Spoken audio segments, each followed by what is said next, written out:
Tsvangirai, welcome to Hard Talk. Thank you, Alan. You say you won the election. How do you know? Well, it's very simple, Alan, to do a simple arithmetical calculation. There were 9,100 so polling stations, and all the results were posted at every polling station, and we just collected the results and added up. Just I'm sure that ZANU-PF did the same, and I think ZEC did the same.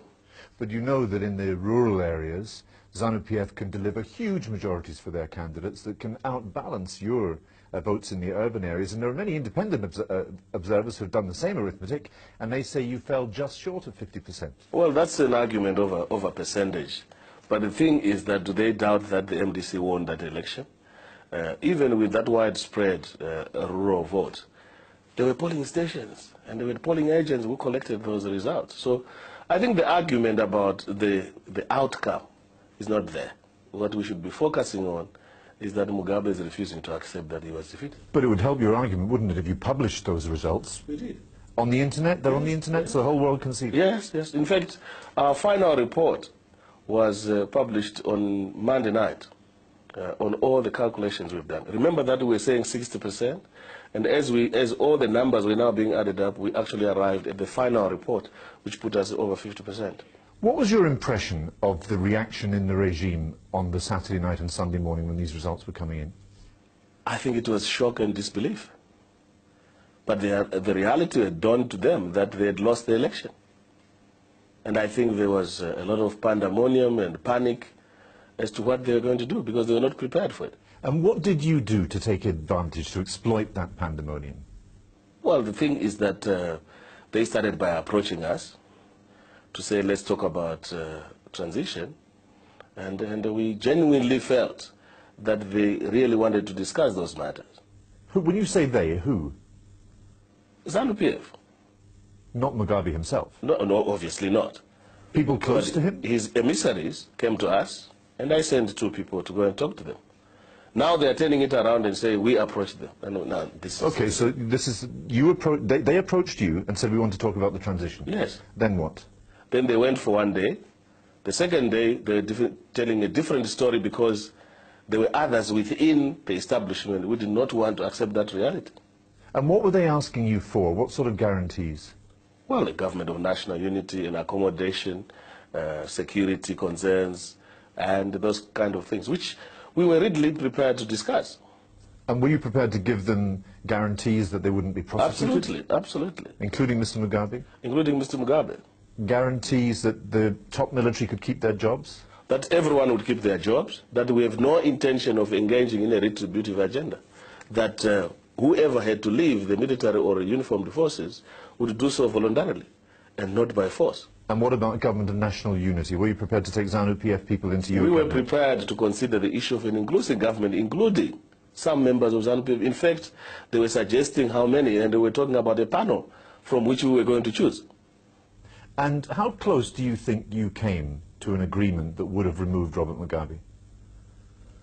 I think it was close. I think what we understood was that for the first day, they had tried to persuade Mugabe to concede defeat. By second day and third day, I think the situation had changed when what you would call those who were totally opposed to that change took over and said, we're going to reverse the result. So you came to what, within a whisker of getting an agreement? There was no agreement as such. What was there was that we were discussing. And I think the discussions were going fairly smoothly because the issue was about transition and that Robert Mugabe had accepted to concede, which was a very positive stand because without him conceding, it meant that we had to struggle. And at what point in those crucial 6 days after the election did you realize that the whole thing was evaporating? About the third, fourth day. What happened to make you realize that? What happened was that the very same people who were coming to us for discussion organized a meeting and did not turn up for almost 2 hours. Our guys left and we realized that the situation had totally changed. They were back to their plan. And what went wrong? What happened to allow the hardliners to reassert control? I'm sure that the hardliners just put a stand through the military. And what option did that leave you with? I suppose very little. very little option. You couldn't tell people that this was the result. You couldn't tell people that these people were going back to a situation where they were looking for a runoff. But I think that what was important was that we were reassuring people at that stage. You remember that it came out after 3 days to reassure people to say, wait until ZEC would announce the results. Don't take the law into your own hands. Be restrainful. But at that crucial moment, when you could see that Mugabe was preparing to fight back and, in your view, to steal the election, you had an opportunity to take advantage of the momentum you had and call the people out onto the streets in defense of the legitimate election results, and you didn't do it. Alan, how do you go out and tell people that this is the situation and people are still waiting for the ultimate results to be announced? You see, the thing is that the people were hopeful that they had won the election. Whatever ZEC was going to announce cannot be anything other than the victory for the people. And so it must have been obvious after 4 days that the ZEC, the Zimbabwe Electoral Commission, and ZANU-PF were not prepared to... Well, that was now a power transfer matrix. It had nothing to do with the election results itself. But it could not have been a psych effect. But when you saw that that skullduggery was going on, when the momentum was all behind you, if you had said then, right, campaign, mass civil disobedience, would it not have triggered some kind of popular people's power revolution? If you like? No, I think that there's always this assumption that people power revolution will apply in all circumstances. Why doesn't it apply in Zimbabwe? It doesn't apply in Zimbabwe because of the violent nature in which this regime is performed. And the people know that, and that's why they were rolling out these troops in the streets. And the people know that this regime responds to people's uprising through violent and even very, very, very fatal means. And so you cannot go and say, let's go on the streets. The results are not known, have not been announced. We have told people to wait for the ZEC. Hopefully that within a day they will announce the result that we had arrived at. When you went to the leaders of the Southern African neighbouring countries at the weekend, you laid out your appeal to them, you were with them for several hours, and at the end of it they said to you, you're going to have to fight a runoff against Mugabe. No, they didn't. Were you disappointed? The No, communique says it, the law provides okay. for a runoff. All right, the thing may have concluded that there's a runoff. I say to them that there is no automatic acceptance of that position. We won the election, and I told them we won the election decisively, and that we were not going to go for a runoff. This runoff situation is being psyched by ZANU-PF to impress people that no one is the automatic winner. And yet they know. The facts are there that we won decisively, that will not require. The reason why they needed a runoff is because then they are able to psych and create a captive audience within the population. Are there any circumstances in which you would take part in a runoff? No. None at all? The question of runoff is out. Even if SADC went in and said, we now believe that the conditions are in place for another free and fair vote? Even if they did that, our position is that we have won this election.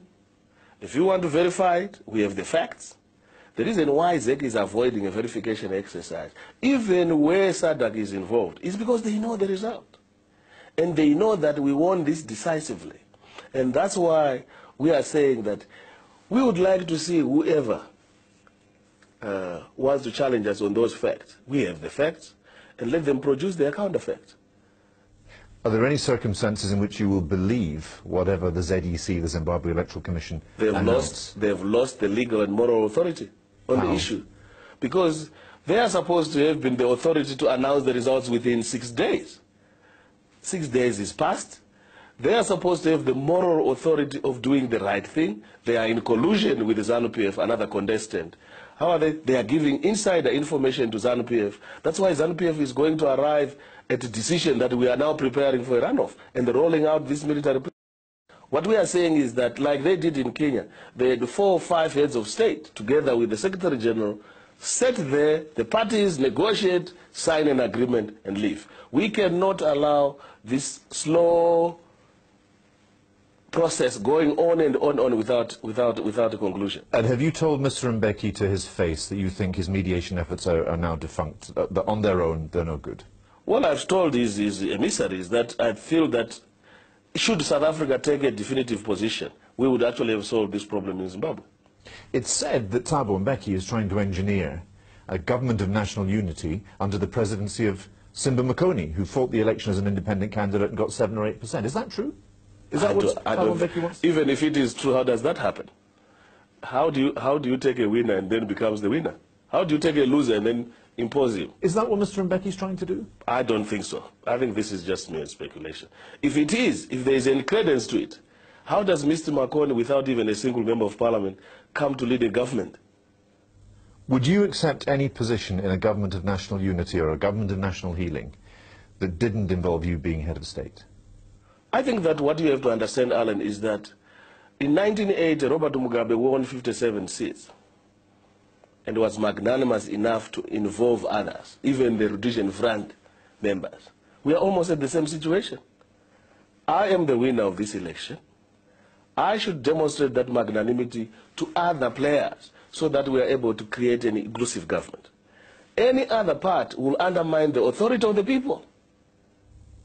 And when you talk about a government of national healing, to what extent would that include reach out to people who are currently your enemies, really, Yes. ZANU-PF people? Yes, let me tell you one. There are so many people who feel very, very insecure. You have the military, you have civil servants, you have former cabinet ministers in Mugabe's government. All those people need to be reassured that we have no intention of chasing them around. That the real objective of an inclusive government is to pursue the reconstruction of the country as a key priority, is to give food and jobs and all the things that are basic needs to our people. That's where the focus of this government. But you cannot do it unless you have created the sufficient national consensus. That's why we have, it's not even an option. You have to do that. But your tone has changed quite radically in the last day or two, because for 7 or 8 years now we've been asking you about what will happen to Robert Mugabe if he loses power, and you've always said he's the father of the nation, he played a vital role in our liberation. Now you seem to be saying that you want to put him in the dock. I'm so disappointed with the recent events, Alan. I'm so disappointed with the recent events. And that's why I think where this revisiting the issue becomes imperative. Robert Mugabe lost an election. Robert Mugabe rolls out the military against innocent civilians. Robert Mugabe unleashes brutalization against the people for daring to vote against him. I think that is unforgivable. I think it's a new situation that needs revisiting. So the policy you've articulated consistently for 8 or 9 years, that there will be no retributive justice under a Tsvangirai government, that's changed now, has it? No, it has not. I'm saying we need to revisit that in view of the current campaign to suppress the people. It is unforgivable, and I think that we need to revisit that policy. What sort of court could try Robert Mugabe? Well, there are national courts.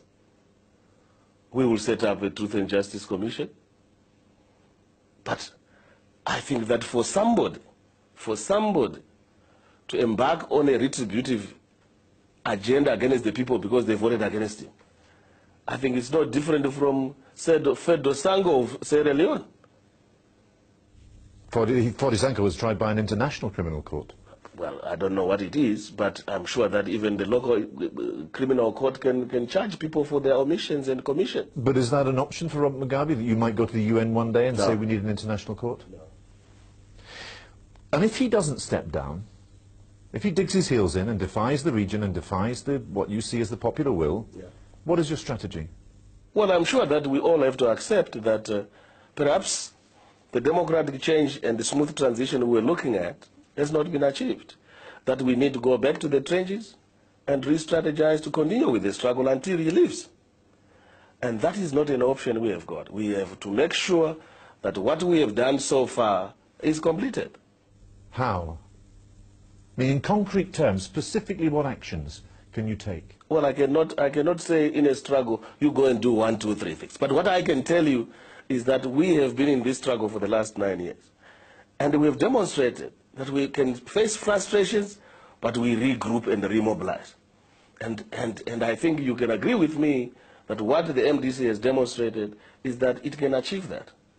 So there's no prospect of doing what the ANC did in South Africa, for example, in the 1960s, and embark on a campaign of targeted acts of violence? No, no violence. But what we will do is that both internally and internationally, we will have to launch a very big campaign like the anti-apartheid movement to raise the issue of the Zimbabwean crisis even further. So you've said again and again since the election the Zimbabwe people have done their bit. It's now up to the internationals. You've expatriated the problem in a way, haven't you? No, we haven't. We are saying they continue to play their part, because that's why I'm saying that we need to play our part. But I think that what is needed is not to underplay the crisis on the international radar.